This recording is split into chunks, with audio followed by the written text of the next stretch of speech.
مساء الخير إلى جميع المشاهدين في لبنان والعالم. في فرنسا التي تصنع الحدث اليوم نلتقي الليلة وجها سياسيا لعب دورا أساسيا في التسعينات نظرا للحقيبة التي كان يتولاها والتي كانت تحدد أو ترسم سياسة فرنسا الخارجية، وهو ما يزال حتى اليوم ناشطا ولاعبا بارزا. صديق محب للبنان وللعرب، قارئ متمرس ومحترف للأحداث. أحاور الليلة وزير خارجية فرنسا الأسبق Hervé Tcharet. Monsieur Tcharet, bonsoir. Bonsoir. Et merci d'être avec nous. Le Liban a récemment dit son mot dans la rue à travers le printemps de Beyrouth ou l'intifada de l'indépendance. Quel regard portez-vous sur cette manifestation historique? En réalité, nous venons de vivre au Liban une période à la fois tragique, avec la mort du président Hariri, dans des conditions épouvantables, et en même temps des événements considérables dans l'histoire du Liban.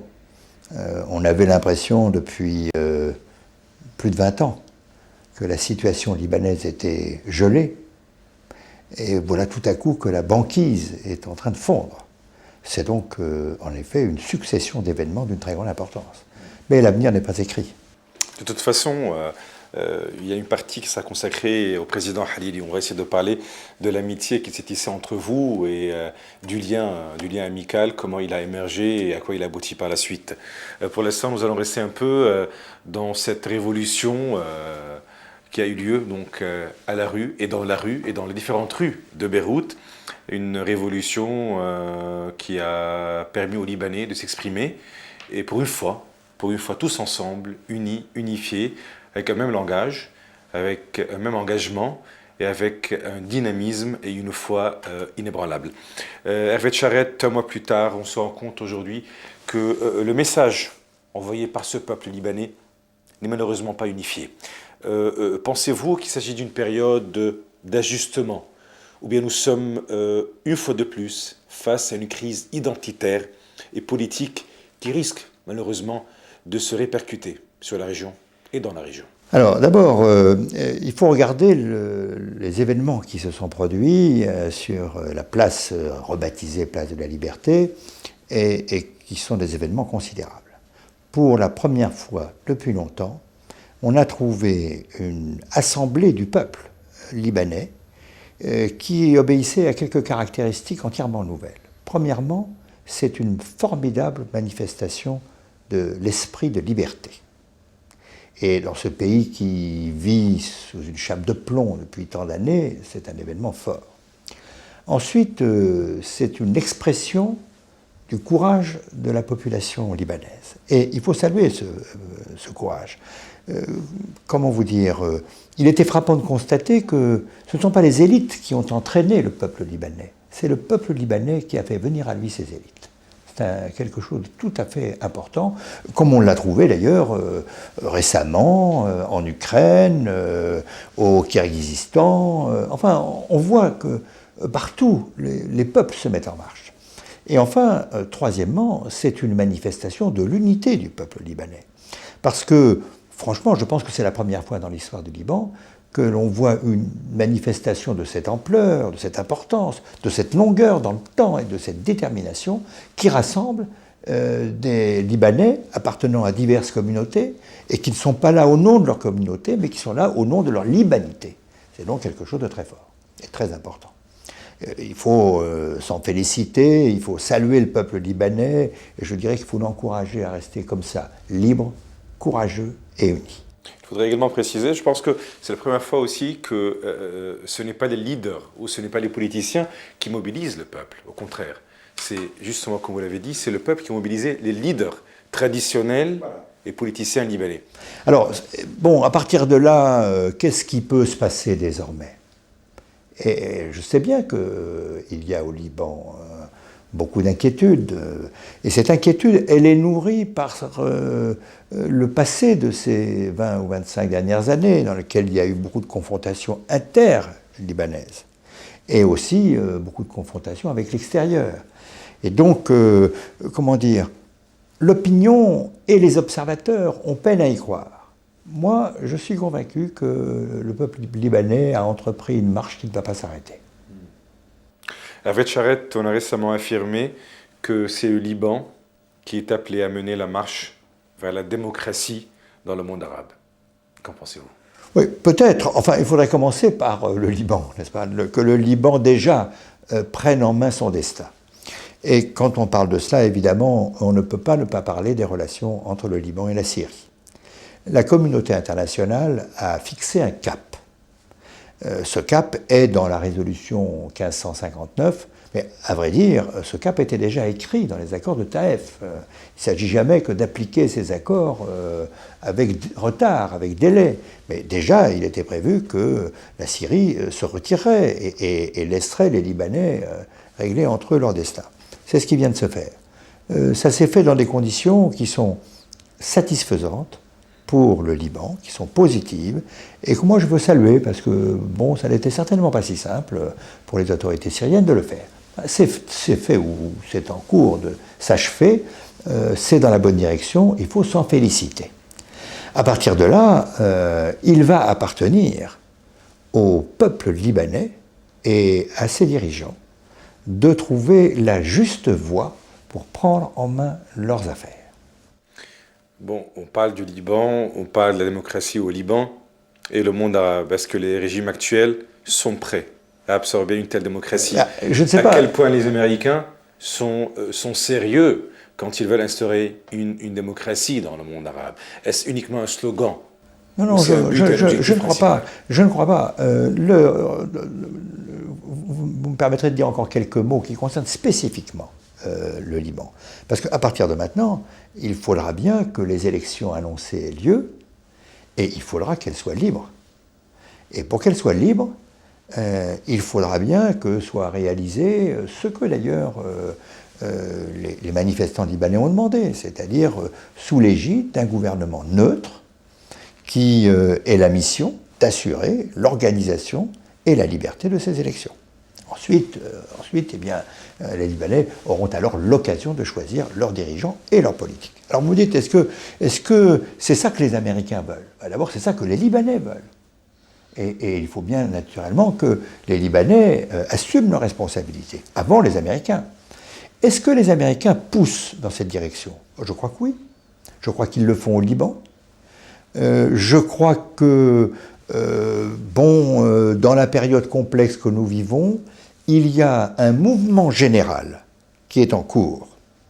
Et ce mouvement général pousse vers plus de démocratie dans l'ensemble du pourtour méditerranéen. Et nous, les Européens, parce que après tout, je suis plus compétent pour parler des Européens que pour parler des Américains, nous, les Européens, notre volonté politique, c'est d'accompagner ce mouvement, dans le respect, bien entendu, dans le total respect des pays en question, de leur indépendance, de leur souveraineté, et en même temps comme des amis qui peuvent apporter des conseils utiles, un appui réel et en tout cas une fraternité sincère.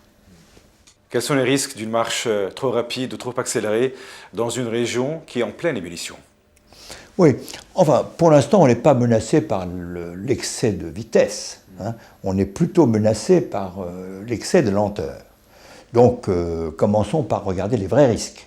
Les vrais risques, c'est de ne pas bouger. Il faut bien regarder la situation telle qu'elle est actuellement dans le bassin méditerranéen. Regardez le taux de croissance. Aux États-Unis, entre 4 et 5% depuis 10 ans. En Asie, entre 7 et 10% depuis des années. Même en Afrique, on est autour de 5%. En Europe, on est à 2%. Et dans l'ensemble des pays du monde arabe, on est proche de 0%. Donc, il y a des questions qui nous sont posées. Pourquoi c'est comme ça? Pourquoi ça ne bouge pas davantage? Et si ça ne bouge pas davantage, ça veut dire moins de progrès pour les citoyens, pour les habitants, moins de niveau de vie, plus de pauvreté. Voilà, donc il faut qu'on s'interroge, il faut qu'on regarde. Et moi, je pense que la démocratie est une des conditions du progrès économique. Voilà. Alors, si vous me dites, attention, il y a des risques de déstabilisation, il y a des risques de terrorisme, je veux bien parler de cela, et je sais bien qu'il faut faire attention. Nous avons vécu dans certains pays du pourtour méditerranéen, un danger islamique, par exemple en Algérie, il y a une dizaine d'années, dont il faut se féliciter qu'il ait été interrompu par des moyens d'autorité. Mais ça ne doit pas être un argument qui empêche de progresser vers plus de démocratie, plus de participation des citoyens. Je vous assure que c'est un moyen... Enfin, la liberté, c'est la condition du progrès. Et la liberté, c'est la condition notamment du progrès économique. La liberté, c'est la condition du progrès. Monsieur Tcharet, ami du Liban, grand ami du Liban, vous aviez des amis un peu partout, dans plusieurs coins de ce pays. Les visites que vous avez effectuées étaient nombreuses, lorsque vous étiez Premier ministre, et même quand vous ne l'étiez plus. Lors de leur passage à Paris en mars, les membres de l'opposition libanaise vous ont rencontré. Est-ce en votre qualité de vice-président de la Commission des Affaires étrangères de l'Assemblée nationale, ou est-ce par lien amical? Non, pas pur. Enfin, sûrement, il y avait de l'amitié, car il se trouve que je les connais tous et que j'ai pour eux beaucoup de considération et que je sais, comment dire, les risques qu'ils prennent. Je sais le défi en face duquel ils se trouvent. Donc, en effet, beaucoup d'amitié et de fraternité.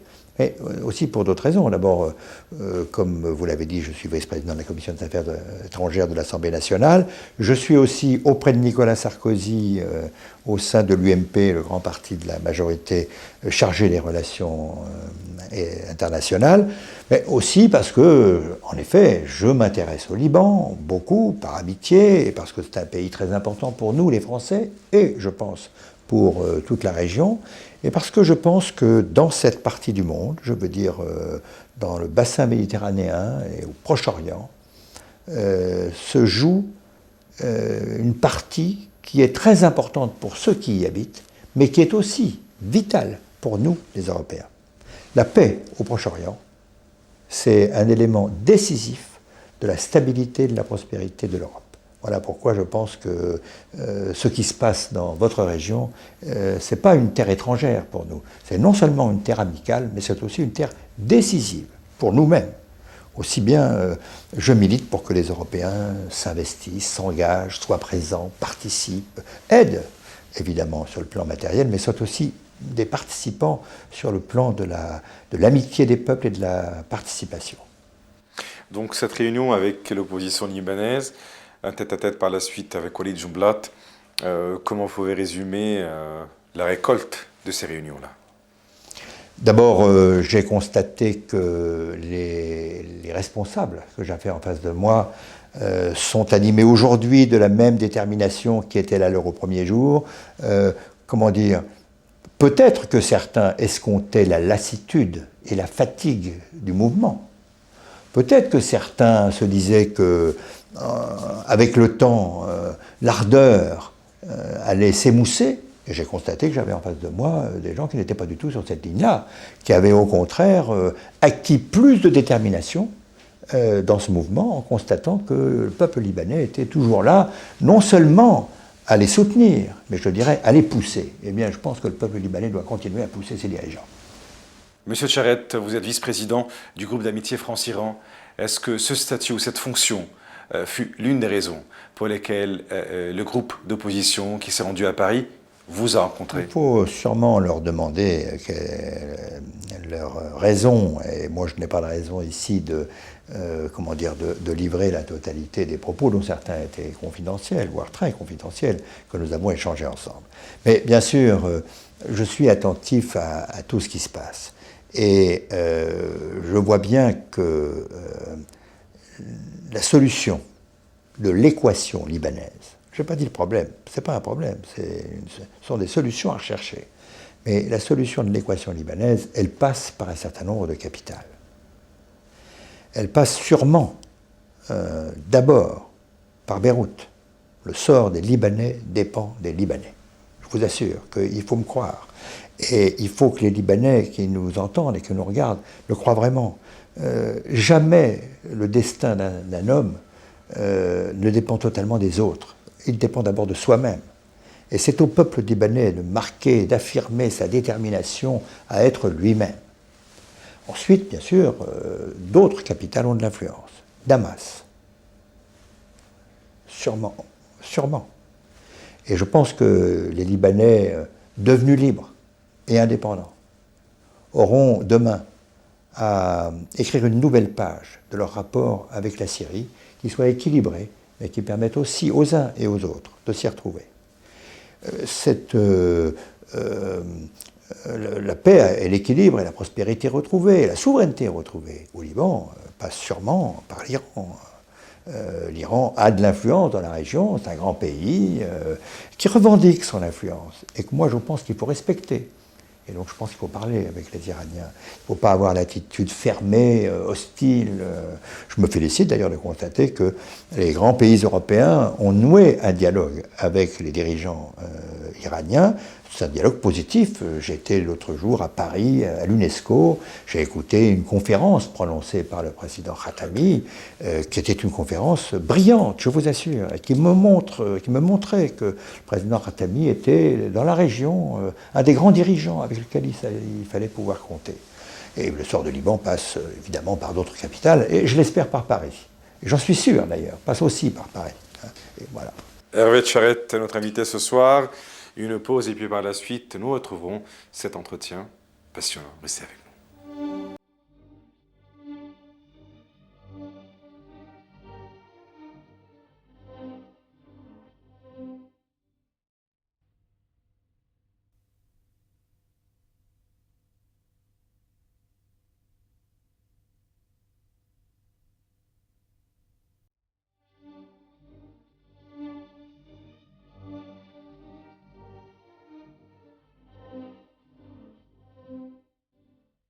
عودة إلى برنامج وراء الوجوه مع ضيفنا الليلي وزير خارجية فرنسا الأسبق Hervé Tcharet. Monsieur Tcharet, lors de l'opération Raisin de la colère, vous avez été dépêché sur place pour essayer de négocier un cessez-le-feu entre les parties. Lors de cette mission, plusieurs questions peuvent être soulevées. J'en retire deux.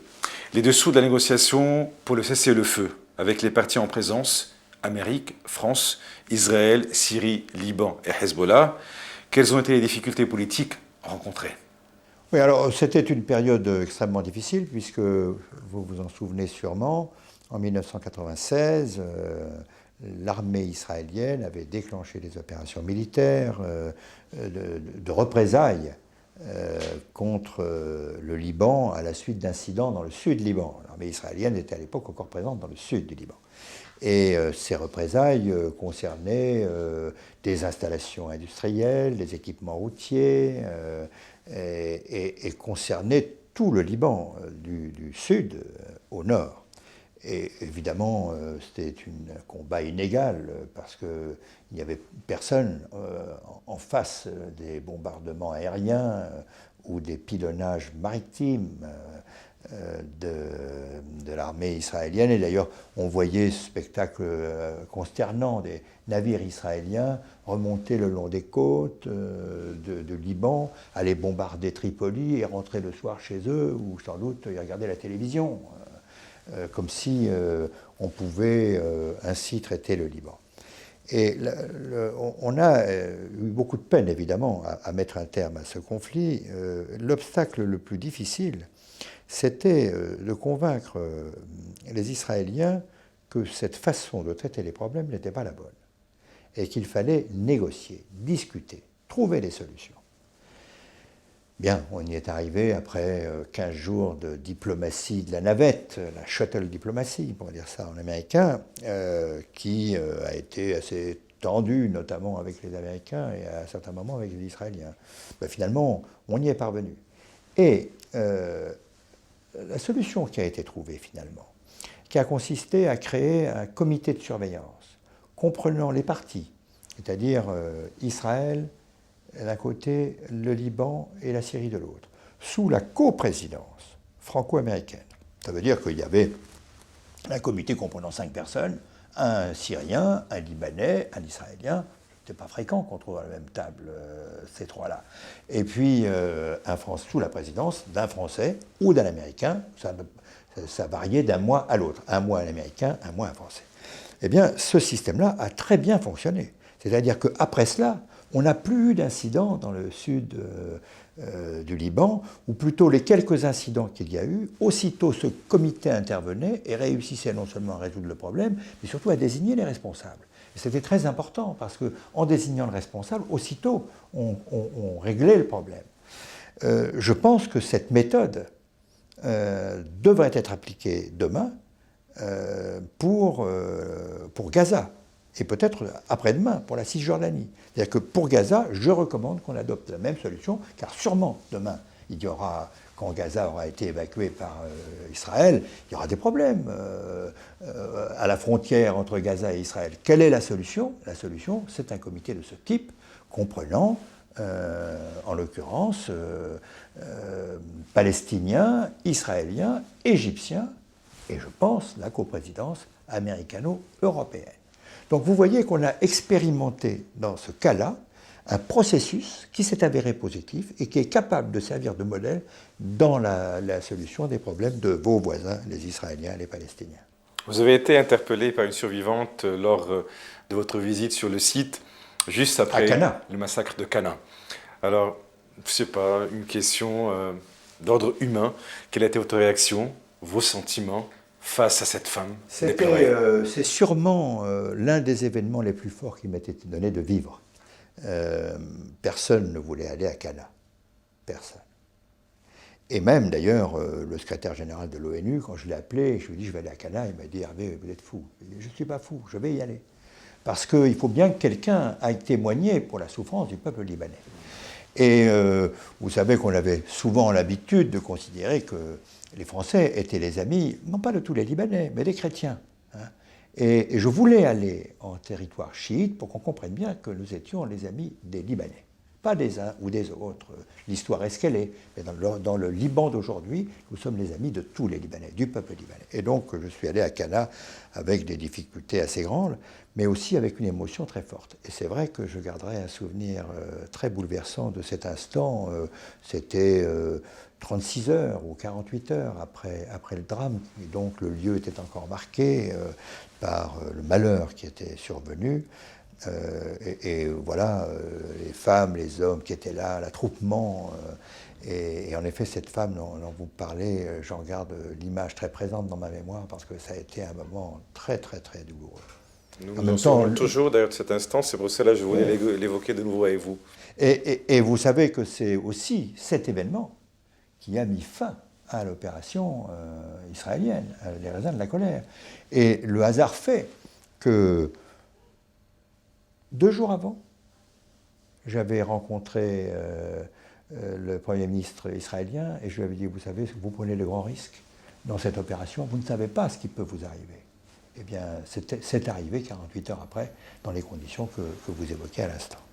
Monsieur Tcharet, quelle est votre position aujourd'hui par rapport à la demande formulée en faveur du désarmement du Hezbollah? C'est au Hezbollah et aux Libanais d'en décider ensemble. Je pense qu'il y a un moment où, évidemment, il ne sera plus possible qu'il y ait des milices en armes au Liban. Il y a forcément un moment où le pays ayant retrouvé sa souveraineté, le plein contrôle de la totalité de son territoire, ayant aussi retrouvé la sérénité en son sein, il devra fonctionner comme toutes les démocraties du monde, avec un parlement librement élu, avec une armée constituée sous l'autorité du pouvoir exécutif, c'est-à-dire du président, du Premier ministre, du ministre de la Défense, du chef d'état-major des armées, et certainement pas avec des milices en armes. Donc, évidemment, l'avenir, c'est le désarmement des milices, le Hezbollah inclusivement. À quel moment, selon quelle modalité? Permettez-moi de vous dire, monsieur, que ça relève des autorités libanaises. Et en effet, c'est aux Libanais de prendre cette décision ensemble. Mais je pense qu'elle viendra assez vite. Et qu'une fois l'élection législative passée, une fois un pouvoir démocratiquement constitué, et le Liban ayant retrouvé sa sérénité, je suis persuadé que c'est ce qui se passera. Monsieur Tcharet, que pensez-vous de la théorie du grand Moyen-Orient? La France, au-delà de son amitié pour le Liban, ne serait-elle pas en train de cautionner, ne serait-ce que par le support qu'elle accorde à la révolution du Cèdre, la nouvelle politique américaine au Moyen-Orient?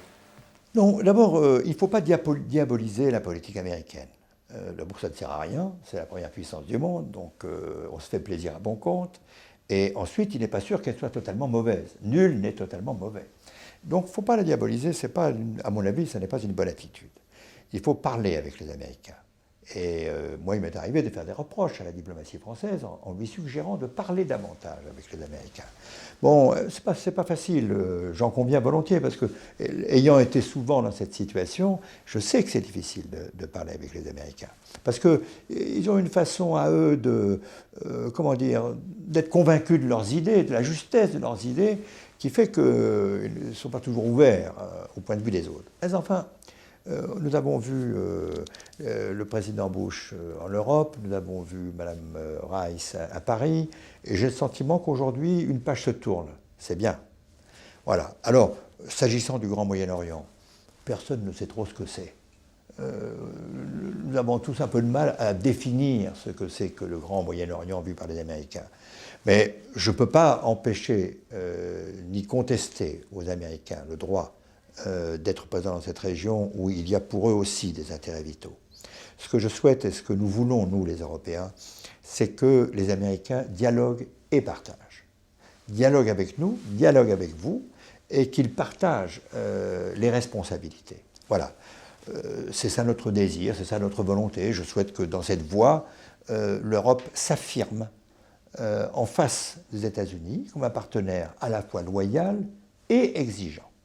Et que nous soyons dès lors en état de jouer un rôle positif au service des peuples du bassin méditerranéen, et je le répète, dans le respect absolu de la souveraineté de ces peuples.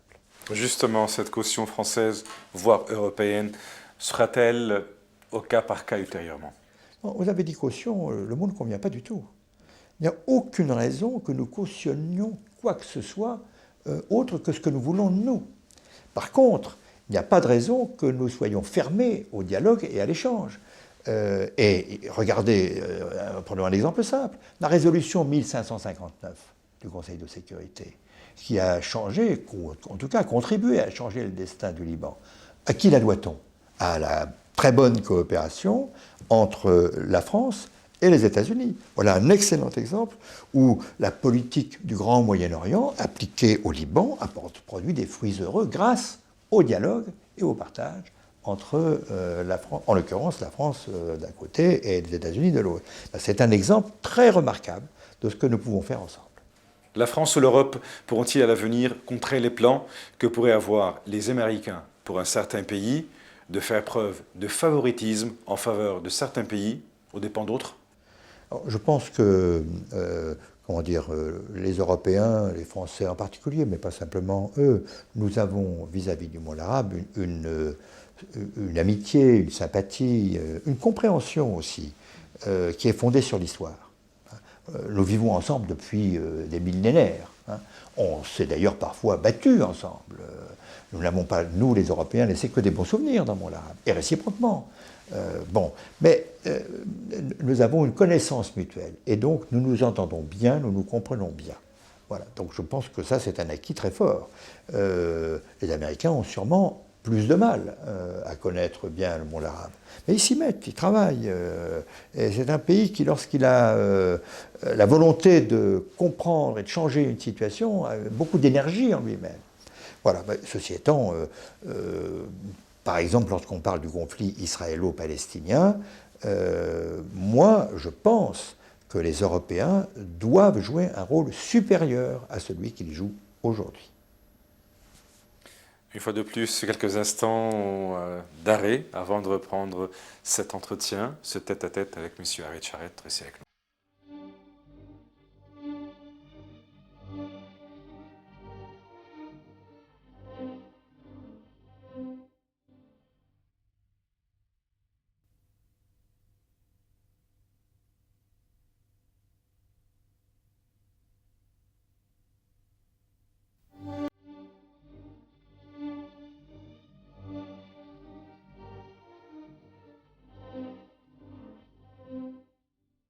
Retour à l'émission Wara Al-Oujou, au-delà des visages, avec M. Hervé Charet. M. Charet avait estimé avant la troisième guerre du Golfe, deuxième guerre américaine contre l'Irak, que la France ferait une erreur en s'opposant par un veto à la décision américaine d'aller en guerre, et que celle-ci était inéluctable. Aujourd'hui, en analysant les résultats actuels, auriez-vous la même position si l'occasion vous était redonnée de choisir son camp? Je crois que oui. Je crois que oui. Quand on regarde ce qui s'est passé dans cette affaire irakienne, évidemment, la balance est incertaine.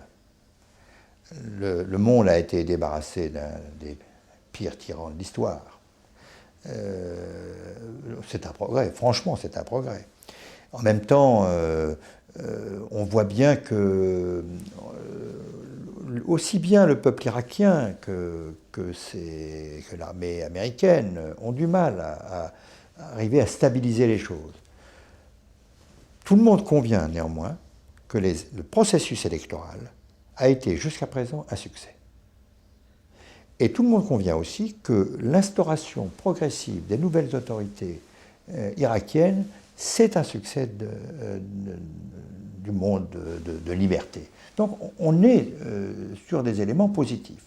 Bon, ça n'empêche pas que tous les jours il y a des attentats, que le terrorisme s'est développé et que le sort du peuple irakien reste encore très incertain et très malheureux. Mais enfin, pour l'instant, moi je pense que chacun gardera son opinion sur ce qui avait lieu de faire en 2003, mais que nous sommes en 2005, et que maintenant, il faut regarder devant. Et l'intérêt général, alors là, il n'y a pas de doute, l'intérêt général, quand on regarde devant soi, c'est que les problèmes se résolvent. C'est donc que les autorités, c'est que le peuple irakien parvienne à maîtriser son destin, que les nouvelles autorités irakiennes s'installent, accomplissent ce qui est prévu, c'est-à-dire l'élaboration d'une constitution d'ici la fin de l'année et des élections législatives, j'allais dire définitives, en tout cas durables, aient lieu au début de l'année 2006, et qu'à partir de là, à partir d'une situation stabilisée, les troupes étrangères puissent quitter progressivement l'Irak. Donc il y a maintenant, je crois, quelque chose qui ressemble à un consensus sur ce qu'il faut faire. Il n'y a toujours pas de consensus sur ce qu'il aurait fallu faire. Ça, le débat restera ouvert et c'est l'histoire qui tranchera. Mais désormais, il y a un accord général sur ce qu'il faut faire demain, aujourd'hui et demain. Et je pense que c'est le plus important. L'arrivée politique de la France serait-elle une motivation ou une justification qui vous motive? Moi, ce qui me motive, vous savez, c'est très simple. D'abord, comme aurait dit le général de Gaulle, j'ai toujours eu une certaine idée de la France. Donc je me passionne pour l'histoire de mon pays. Ensuite, je suis intimement convaincu que la construction de l'Europe est pour nous, les Européens, le formidable projet auquel notre génération est appelée, même si c'est compliqué et difficile. Je pense qu'il n'y a rien de plus important. Donc je me passionne pour ce qui est un combat, construire progressivement l'Europe qui sera demain un acteur majeur de l'histoire du monde. Et enfin, troisièmement, je pense qu'une partie essentielle des intérêts de la paix du monde et de nos intérêts vitaux à nous se joue en Méditerranée.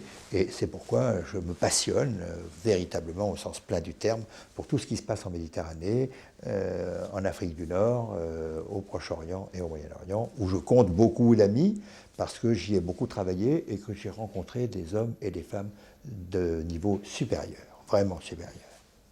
Les relations conflictuelles que la France entretient avec les Américains ne datent pas de la dernière guerre du Golfe. Lorsque M. Tcharet était ministre des Affaires étrangères, il a eu des frictions certaines avec M. Warren Christopher, secrétaire d'État américain aux Affaires étrangères.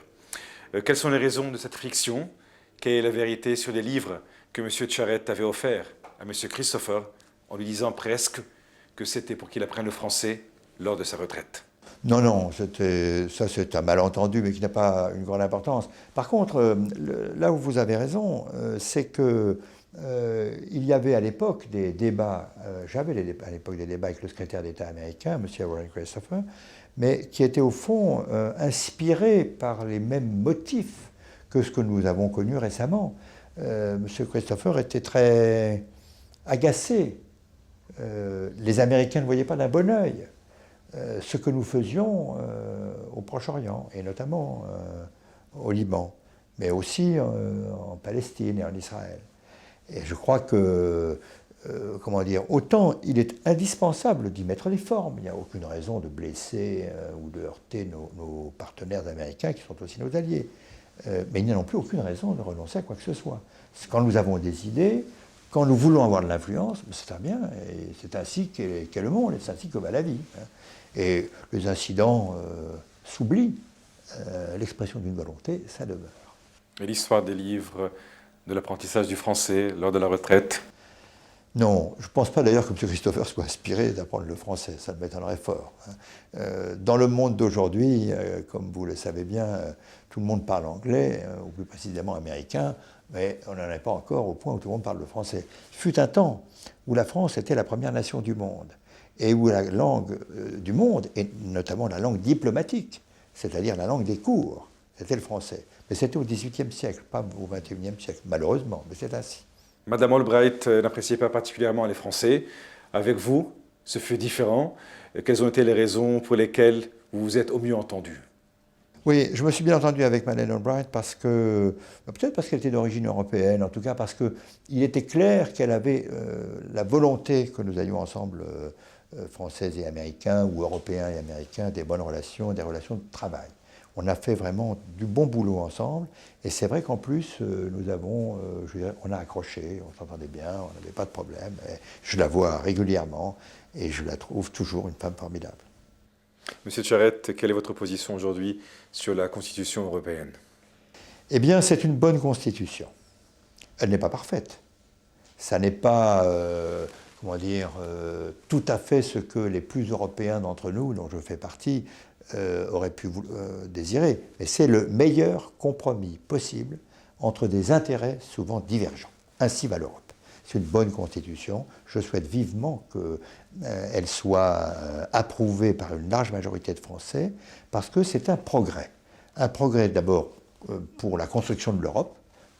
Ce texte crée de nouvelles institutions, élabore un processus plus démocratique, met la bureaucratie européenne sous l'autorité du pouvoir politique européen.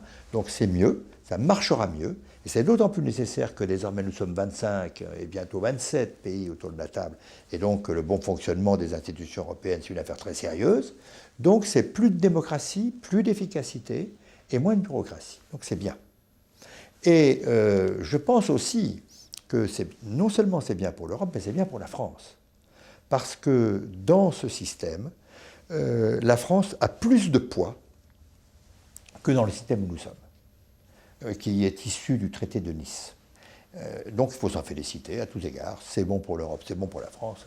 On ne peut donc que voter oui. C'est en tout cas ce que je vais expliquer à mes électeurs et à mes électrices. Et s'il y a des Français du Liban qui m'entendent, je leur dis du fond du cœur, premièrement, il faut aller voter. Il faut voter comme vous le pensez. Mais si vous avez l'occasion de voter oui, vous ne perdez pas votre temps. Mais pourquoi les Français sont en majorité contre cette Constitution? Est-ce par peur? Est-ce par incompréhension? D'abord, quel sera le résultat électoral? Ça, nous verrons. Pour l'instant, il y a un débat politique, ça c'est bien, c'est normal. Et puis, nous sommes dans le début de la campagne électorale, les gens regardent, les gens s'interrogent. Vous savez, quand vous regardez toutes les dernières élections qui ont eu lieu, tous les sondages qui ont été publiés un mois avant étaient faux. Enfin, ils n'étaient peut-être pas faux. En tout cas, ils étaient contraires au résultat final. Donc, méfions-nous, méfiez-vous d'interpréter trop vite les sondages. Pour l'instant, je pense que les Français s'interrogent et regardent. C'est pour ça qu'il faut parler. Et donc, nous avons besoin pour le moment de dialoguer et d'expliquer. Moi, je ne fais pas campagne en essayant de forcer la main des électeurs. Je n'ai pas d'intérêt personnel dans tout ça. Je fais une campagne d'explication. C'est-à-dire que j'invite dans des réunions à venir celles et ceux qui le souhaitent pour qu'on puisse échanger, dialoguer, poser des questions, rechercher des réponses et donner ainsi aux électrices et aux électeurs le maximum d'informations qui leur permettront de prendre eux-mêmes leurs décisions et de voter selon leur conscience. J'ai encore une toute dernière question dans cette partie politique. L'obtention par les Iraniens de l'arme nucléaire signifie, d'après les Américains, une course des armements dans toute la région du Moyen-Orient. Les Iraniens, de leur côté, affirment que l'obtention de l'arme nucléaire n'est pas un but pour eux. mais plutôt l'utilisation du nucléaire à des buts civils et pacifiques. L'Europe s'est vite trouvée en position de médiateur dans ce conflit, prenant une solution diplomatique. Où en est l'Europe actuellement dans ce processus de médiation ou de négociation? Que se passerait-il si ces négociations échouaient? Sanctions économiques, militaires, ou bien quoi? Non, militaire, sûrement pas, mais il faut évidemment que nous n'échouions pas.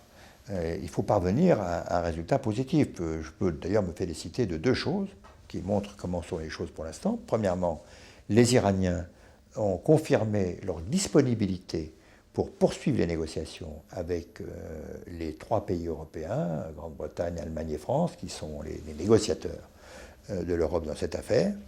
Et les Iraniens ont confirmé qu'ils ne voulaient pas se doter de l'arme nucléaire et qu'ils étaient prêts à accepter les vérifications de l'agence internationale. Donc ce point-là est très important. Et de l'autre, les Américains ont donné leur accord express, ce qui n'était pas le cas jusqu'à présent.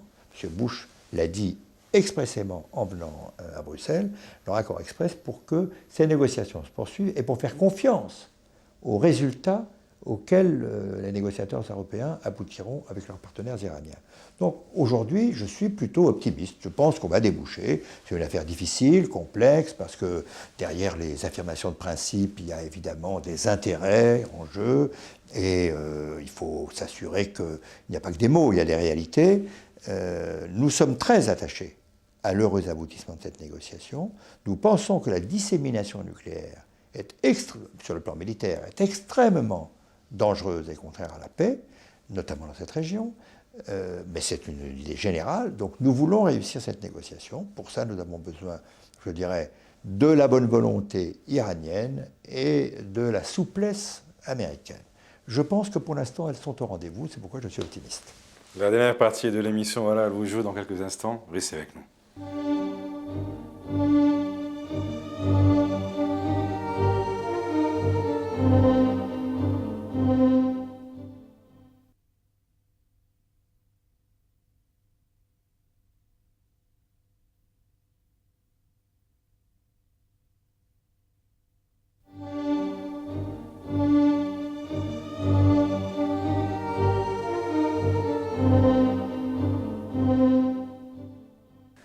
القسم الرابع والأخير من برنامج وراء الوجوه مع ضيفنا الليلة وزير خارجية فرنسا الأسبق Hervé Tcharet.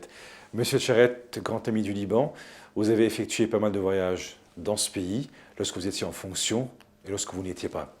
Vous venez de manifester votre admiration pour les Libanaises et pour les Libanais. Si je vous demandais de vous rappeler d'un souvenir particulier ou de parler du Liban, quel souvenir regardez-vous? Beaucoup de souvenirs. Vous savez, je me souviens quand je me promenais dans les rues de Beyrouth, dans les périodes les plus tendues, combien je pouvais voir dans le visage et dans le regard des Libanais leur attente de solutions positives et de changements profonds. Quand j'ai rencontré tous vos dirigeants, par exemple, les rencontres avec Monseigneur Sfer sont évidemment pour moi des moments inoubliables. Et dans la période actuelle, voilà un homme qui pèse très lourd. D'autant plus lourd qu'il est toujours resté en arrière de la vie politique libanaise, je dirais retranché dans sa sagesse et dans sa modération. Et cette sagesse et cette modération sont sûrement l'une des clés des problèmes que vous connaissez, que connaît le Liban aujourd'hui. Et puis, je garde le souvenir de la formidable vitalité libanaise. À plus d'un titre, il faut bien dire qu'elle a été incarnée pendant toutes ces années par le président Hariri, qui a réussi, je dirais, contre toute attente, à la force du poignet, par sa volonté, par son ouverture d'esprit, par son intelligence politique, par son savoir-faire, à faire repartir le Liban qui sortait de la guerre civile et a réussi à la fois à faire repartir l'économie et aussi à remettre un peu tout le monde autour de la même table, avec des hauts et des bas, avec des moments difficiles et des moments de succès. Je crois que, et je veux en cette fin d'émission le dire, je crois que le président Hariri restera à tout jamais comme une personnalité très forte de l'histoire libanaise, très forte. Et aujourd'hui, permettez-moi de vous le dire, il nous manque cruellement. Justement, c'est ça ma question. La perte de Rafi Hariri, comment vous l'avez vécu, comment vous l'avez ressenti? J'ai Sur le pensé plan personnel. que son assassinat était l'expression d'une vieille façon de faire de la politique au Liban. Voilà, on ne peut pas régler les problèmes par l'assassinat. C'est fini. Et sur le plan personnel?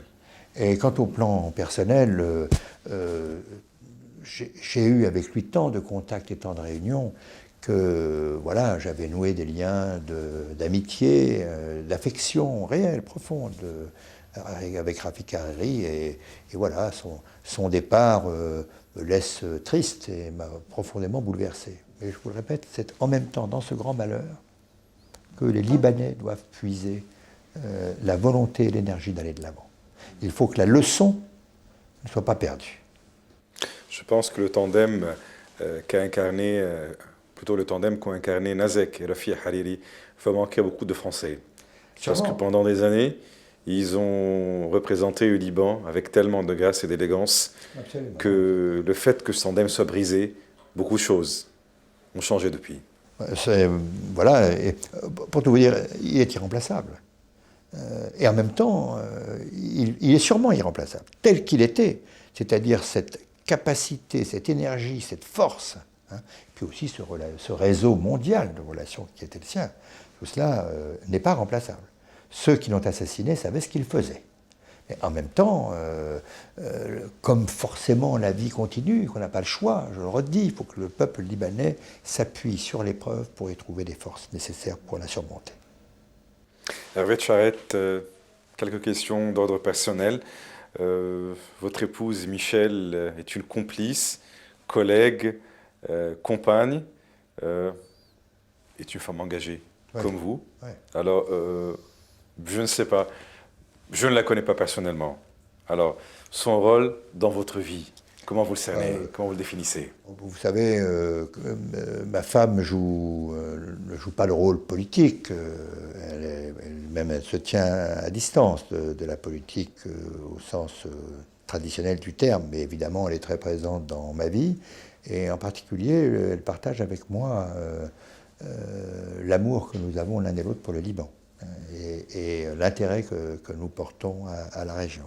Elle m'a très souvent accompagné dans mes déplacements dans cette région qu'elle connaît aussi bien que moi et pour laquelle elle éprouve, en effet, comme moi, beaucoup de passion. Vous écrivez de temps en temps.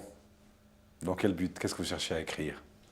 Écoutez, j'ai écrit 2 livres qui intéressent la politique.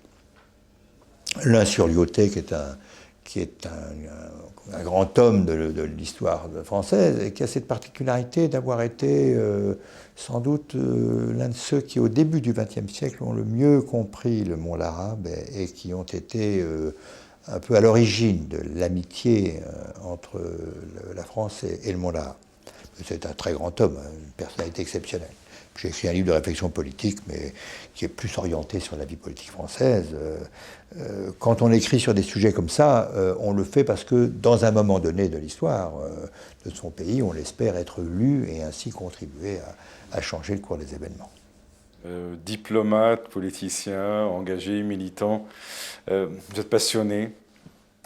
La passion chez vous, comment se mesure-t-elle? Je ne sais pas je ne sais pas parce que, comment vous dire, je suis un homme du Nord, donc je ne suis pas particulièrement expansif et j'aime les gens du Sud, qui eux le sont. Il y a du paradoxe dans l'air.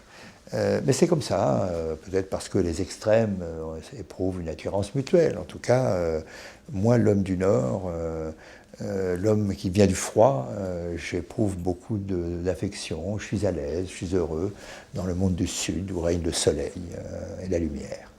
Vous êtes tout le temps souriant. La vie vous sourit-elle en contrepartie? Écoutez, il ne faut pas se plaindre de son sort. Le mien, je n'ai rien à en dire, il est tout à fait parfait. Hervé Charette, je vous remercie. Je vais vous demander de clôturer l'émission à votre façon. Bien, écoutez, moi je souhaite vraiment que le Liban réussisse l'épreuve à laquelle il est soumis. C'est une épreuve vitale. c'est un moment dont l'histoire se souviendra. On peut tourner à gauche ou tourner à droite. Il ne faut pas se tromper, il faut aller dans la bonne direction. Il y a une voie qui est une impasse et une autre qui est la bonne voie. Je suis sûr que les Libanais la trouveront, mais c'est à eux de le faire. D'abord à eux. Amis libanais, comptez d'abord sur vous et secondamment sur les autres. Et parmi les autres, d'abord sur les Français. ميرسي بو سو مومون دو كاليتي. أصدقائي المشاهدين، أنا بتشكر وفائكم للبرنامج، بشكر متابعتكم أو حسن المتابعة لهذه الحلقة مع وزير خارجية فرنسا الأسبق إرفي دو شاريت. بعطيكم موعد الأسبوع المقبل بنفس الوقت حتى ألتقي فيكم. لكم مني أطيب الأمنيات والتحيات. تصبحوا على الحقيقة وعلى الخير.